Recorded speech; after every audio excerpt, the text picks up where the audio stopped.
Hey guys, तो आज की मूवी में हम लोग देखेंगे कि किस तरह एक डेविल दूसरे डेविल के हाथों से मरता है। मूवी का स्टार्ट एक रोड से होता है जिस पे एक कार चल रही होती है और उसी रोड के कॉर्नर पे एक और भी कार खड़ी हुई होती है। वो कार वहां पर मे बी इसलिए मौजूद थी क्योंकि उसके टायर पंचर हो चुके थे। कार में मौजूद वो लड़की अपने फियांसे कैम्सू से बात कर रही होती है और उसी टाइम वो वैन ड्राइवर उसके पास आता है और उससे पूछता है कि क्या हुआ है, तुम यहाँ क्यों खड़ी हो। तो लड़की उसे बताती है कि मेरी कार के टायर पंचर हो गया है और मैंने कार मैकेनिक को कॉल कर दी है, वो किसी भी टाइम यहाँ पर आता ही होगा। बट वो आदमी फिर भी जिद करता है कि मैं तुम्हारे टायर देख लेता हूँ। दूसरी तरफ फोन पे मौजूद उसका फियांसी उसे उस आदमी के लिए अलर्ट कर देता है कि तुम अपना ख्याल रखना, और कुछ देर बात करने के बाद वो कॉल एंड कर देता है। इतने में वो वैन ड्राइवर वापस आता है और उसे बताता है कि उसके टायर बिल्कुल बैठ चुके हैं। तब वो लड़की उसे कहती है कि मदद के लिए शुक्रिया, अभी कोई मैकेनिक आ जाएगा। और वो आदमी अपनी वैन में बैठ जाता है और वो आदमी काफी टाइम तक अपनी वैन स्टार्ट नहीं करता है। इससे उस लड़की को भी डाउट होने लगता है। इससे पहले अब वो लड़की कार स्टार्ट करती, वो आदमी लड़की की विंडो पे हैमर से अटैक कर देता है और कार के अंदर जाके लड़की को भी जख्मी कर देता है। और अब वो आदमी लड़की को अपने साथ ले जाता है। अब जब वो लड़की होश में आती है तो उसे उस आदमी को देख के समझ जाती है कि वो आदमी उसे मारने वाला है। अब वो लड़की उस आदमी से अपने बच्चे और अपनी लाइफ की भीख मांगती है क्योंकि वो एक्सपेक्ट कर रही होती है।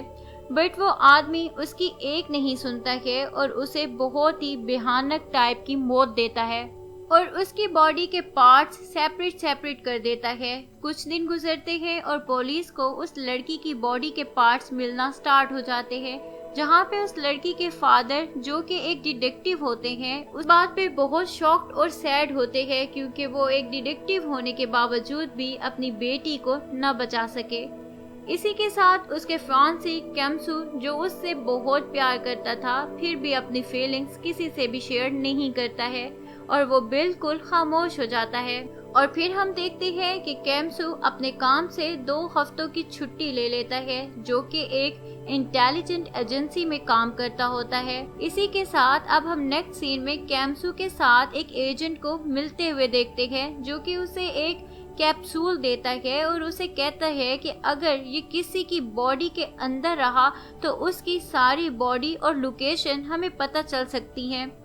अब कैम्सू अपनी फियांसी के फादर से मिलता है, जो कि एक डिटेक्टिव है। वो उसे उन लोगों के बारे में इंफॉर्मेशन देता है जो पहले ऐसे केसेस से रिलेटेड रह चुके हैं। वो वहाँ से इंफॉर्मेशन कलेक्ट करता है और वहाँ से चला जाता है। अब कैम्सू उनको फाइंड आउट करने की ट्राई करता है और वो 2 लोगों को बहुत बुरी तरह टॉर्चर भी करता है और उसे यकीन हो जाता है कि इन दोनों में से कोई भी इन्वॉल्व नहीं है।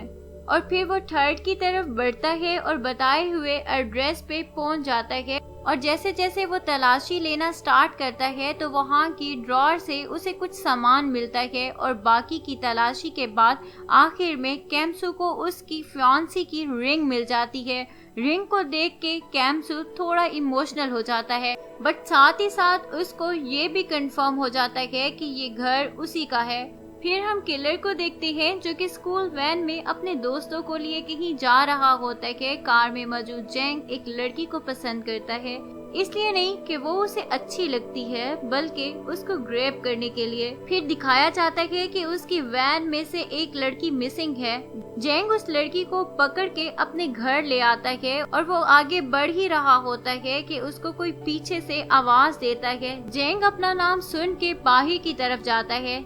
जेंग कैम्सू से पूछता है कि क्या तुम अकेले हो, लेकिन इस बात पे कैम्सू बिल्कुल खामोश रहता है। और फिर जेंग को लगता है कि वो एक पुलिस वाला है, बट वो हैरान होता है कोरियन पुलिस ने उसे इतने जल्दी कैसे पकड़ लिया।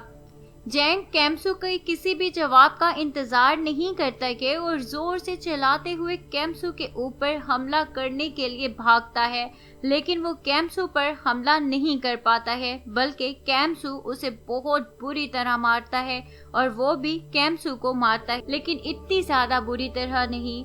अब लड़ाई के आखिर में कैम्सू जेंग का मुंह एक बहुत बड़े प्लास्टिक से कवर कर देता है और अभी वो मारने ही वाला होता है कि कैम्सू उसे छोड़ देता है और वो उसे एक बहुत बड़े पत्थर से भी मारने लगता है, लेकिन फिर भी वो कुछ सोचकर उसे छोड़ देता है और एक कैप्सूल जो उसके पास होता है उसको ट्रैप करने के लिए उसके मुंह में डाल देता है। जेंग को होश आता है तो वो अपने पास कुछ पैसे देखता है। वो पैसे देख के हैरान हो जाता है और कहता है कि कैम्सू साइको है और फिर वहाँ से चला जाता है। यहाँ पर रास्ते में उसे एक टैक्सी मिलती है जिससे वो लिफ्ट मांगता है, मगर वो टैक्सी वाला भी उस जैसा ही होता है। वो किसी को मार के कहीं गिराने जा रहा होता है। मीन्स के उनकी कार के बैक साइड पे एक लाश होती है जिसे वो ठिकाने पे लगाने जा रहा होता है। फिर हम मूवी में देखते हैं कि कैम्सू जेंग का पीछा कर रहा होता है उस ट्रैकर की हेल्प से जो उसने उसकी बॉडी के अंदर डाला था। जेंग क्योंकि जख्मी होता है तो वो एक क्लिनिक पे जाता है जहाँ पर उसकी नजर एक लेडी पर पड़ जाती है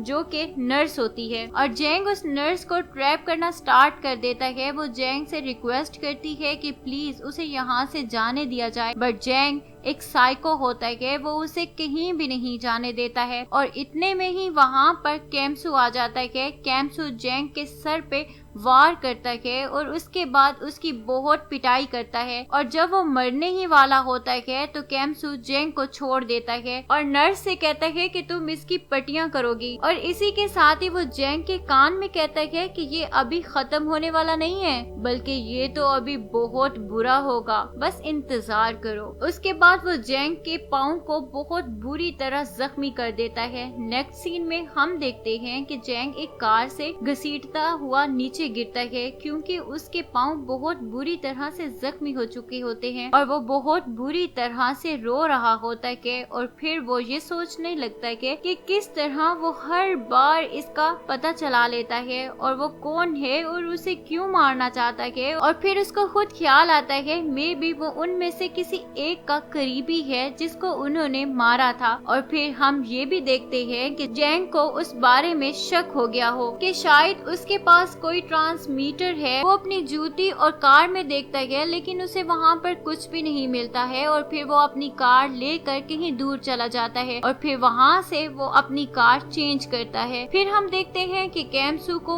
उसकी फियांसी के डैड की कॉल आती है और वो उससे रिक्वेस्ट करता है कि तुम किलर के पीछा छोड़ दो, अब उसके साथ जो कुछ भी करेंगे वो पुलिस वाले करेंगे। लेकिन कैम्सू ये बिल्कुल नहीं चाहता क्योंकि वो उसे तड़पा तड़पा के मारना चाहता था। फिर हम उसे उसके दोस्त के घर में देखते हैं जहाँ एक लड़का और एक लड़की होती है और दोनों ही जेंग की तरह ही होते हैं। जेंग अपने दोस्तों को अपने साथ होने वाले सारी स्टोरी के बारे में बताता है और फिर जेंग के दोस्त उनको कहते हैं कि मे बी ये वो ही हो जिनका आपने मर्डर किया हो या उनकी कोई फेलो या मेंबर ना हो। अब जेंग अपने बिस्तर पे लेटा हुआ होता है और सोच रहा होता है कि आखिर वो हो कौन सकता है। फिर अचानक उसको एक रिंग याद आती है और उसको सब कुछ याद आ जाता है कि उसे क्यों मारा जा रहा है। और फिर वहाँ जेंग के घर में एक लड़की होती है जिसे जेंग ने खुद कैद किया हुआ होता है। जेंग के दोस्त उसे किचन में ले जाते हैं। उसके साथ कुछ बुरा करने से पहले ही वहाँ पे कैम्सू आ जाता है। जेंग के दोस्त बहुत हैरान हो जाते हैं और पूछते हैं कि बगैर आवाज के तुम यहाँ कैसे आ गए हो और तुम्हें यहाँ का कैसे पता चला। कैम्सू उसके सवालों का जवाब देने से पहले ही उसे बहुत मारता है। लड़ाई की आवाज सुन के जेंग भी बाहर आ जाता है लेकिन कैम्सू किसी को भी नहीं छोड़ता है। वो जेंग के दोस्तों को इतनी बुरी तरह मारता है कि उनको पता चल जाए और वहाँ पे वो जेंग को भी बहुत ज्यादा मारता है। अगली सुबह जेंग के घर पुलिस आ जाती है और वो उन सब को ले जाती है क्योंकि अब वो सारे जख्मी होते हैं, इसलिए उनको सबसे पहले हॉस्पिटल लेकर जाया जाता है। कैम्सू को हॉस्पिटल मिलने उसका वो दोस्त आता है जिसने उसे वो कैप्सूल दिया हुआ होता है। यहाँ कैम्सू का दोस्त उससे मिलता है और उसे पूछता है कि तुम उसे छोड़ क्यों नहीं देते हो। तो कैम्सू जवाब देता है कि अभी नहीं, जब तक उसको सबक ना मिल जाए तब तक बिल्कुल भी नहीं। अब कैम्सू का दोस्त पूछता है कि जो कैप्सूल मैंने दिया था क्या वो काम कर भी रहा है, जिस पे वो जवाब देता है कि हाँ वो काम कर रहा है। यहाँ पर कैम्सू के दोस्त उसे ये बताता है कि जब तक उसे कॉन्स्टिपेशन नहीं होगी वो कैप्सूल काम करता रहेगा। और उनकी तमाम बातें दूसरे बेड पे मौजूद जैंग सुन लेता है और जैसे ही कैम्सू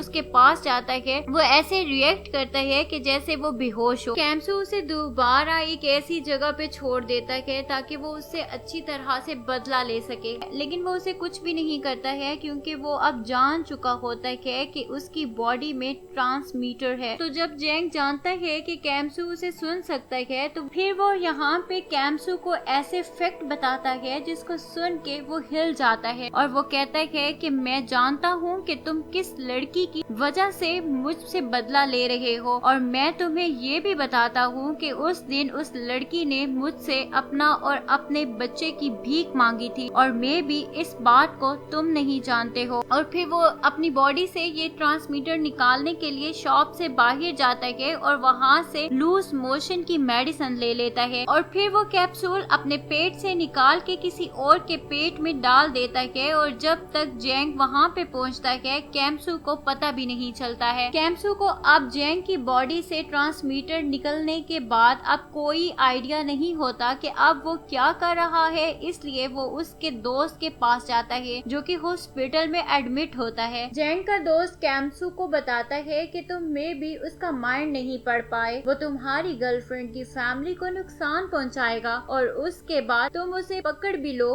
तो उसे कोई फर्क नहीं पड़ने वाला है। हॉस्पिटल से निकलते वक्त कैम्सू को उसे उसके साथी की कॉल आती है। वो उसे बताता है कि जैंग ने अभी वायरलेस में बताया है कि वो एक बहुत ही इम्पोर्टेंट काम करने वाला है और इसके बाद चाहे पुलिस उसे पकड़ ले उसे कोई फर्क नहीं पड़ता है। और वहाँ पे कैम्सू अपने दोस्त को उसकी लोकेशन सेंड करने को बोलता है और जल्दी से कार में बैठ के आगे की तरफ बढ़ता है। और अब जैसे ही कैम्सू को जैंग की लोकेशन का पता चलता है तो वो बहुत ही ज्यादा परेशान हो जाता है। यहाँ पर कैम्सू को इस बात का यकीन हो जाता है कि जैंग उसकी फैमिली को मारने वाला है। फिर कैम्सू जैसे ही अपनी गर्लफ्रेंड की फैमिली के घर पहुँचता है वो ये देख के बहुत ज्यादा सैड हो जाता है कि जैंग ने उसकी गर्लफ्रेंड के फादर को बहुत बुरी तरह जख्मी कर दिया है और उसकी बहन को भी मारकर छोड़ दिया है। अब कैम्सू को यहाँ पर ये पछतावा भी होता है कि काश वो उसको पहले ही मार देता। जैंग अपने आप को पुलिस के हवाले करना चाहता है क्योंकि वो जानता है कि कैम्सू से तड़पा तड़पा कर मारेगा। वो पुलिस को लोकेशन बताता है और फिर वहाँ से उस लोकेशन पे जाकर खड़ा हो जाता है जहाँ पर पुलिस उसका ऑलरेडी वेट कर रही होती है। लेकिन ऐसा नहीं होता है जैसे जैंग ने सोचा होता है। उससे पहले कि जैंग को पुलिस पकड़ लेती कैम्सू उसे जोर से चलती कार में घसीट लेता है। कैम्सू उसे उसी जगह में ले जाता है जहाँ पर जैंग ने उसकी फियांसी को मारा था। कैम्सू उसे उसी जगह पर बांध देता है जहाँ पर वो लोगों को बांधा करता था। फिर वो जैंग को बहुत ज्यादा टॉर्चर करता है। अब जैंग इस टॉर्चर से थक चुका होता है और फिर वो पूछता है कि तुम मुझे मार क्यों नहीं देते हो, तुम मुझे मार दो।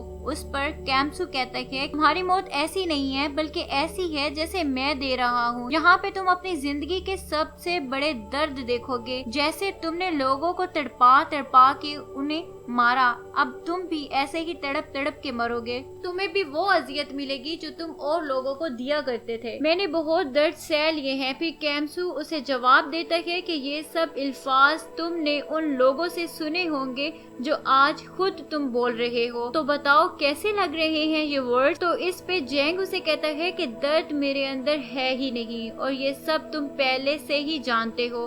अब तुम चाहे मुझे मारो, मुझे कोई परवाह नहीं है। इसके बाद कैम्सू वहाँ से उठता है और एक रस्सी दरवाजे पर बांधता है और उसका एक सिरा उसके मुंह में दे देता है और दूसरे सिरे पर जैंग बैठा हुआ होता है और उसके ऊपर बहुत बड़ा ब्लेड है। अगर जैंग मुंह खोलेगा तो भी मर जाएगा और अगर कोई डोर ओपन करेगा तो भी मर जाएगा। कैम्सू के बाहर जाते ही जैंग के घर के बाहर एक टैक्सी आती है और उसमें उसके घर वाले होते हैं। जैंग उनको रोकना चाहता है कि दरवाजा ना खुले, कि मैं बोल नहीं सकता क्योंकि अगर वो बोलेगा तो भी मारा जाएगा। तो जब उसकी फैमिली डोर ओपन करती है तो वो ब्लेड उसके ऊपर गिरते हैं और वो कट कट कर मर जाता है। यहाँ पर केम्सू वो सारी आवाजें और वो सारा दर्द सुनता है जो उसने जैंग को दिया होता है, और अब वो बहुत जोर जोर से रोने लगता है क्योंकि वो अपना बदला ले चुका होता है। उसे इस मौके पे अपनी फियांसी की बहुत ज्यादा याद आती है और इसी के साथ ये मूवी भी एंड हो जाती है। तो गाइस, कैसी लगी आप लोगों को इस मूवी की स्टोरी? आई होप कि आप लोगों को पसंद आई होगी। अगर आपको पसंद आई है तो मेरे चैनल को लाइक करें, सब्सक्राइब करें। तो मैं मिलती हूँ अपनी आने वाली नेक्स्ट वीडियोस के साथ। तब तक के लिए बाय गाइस।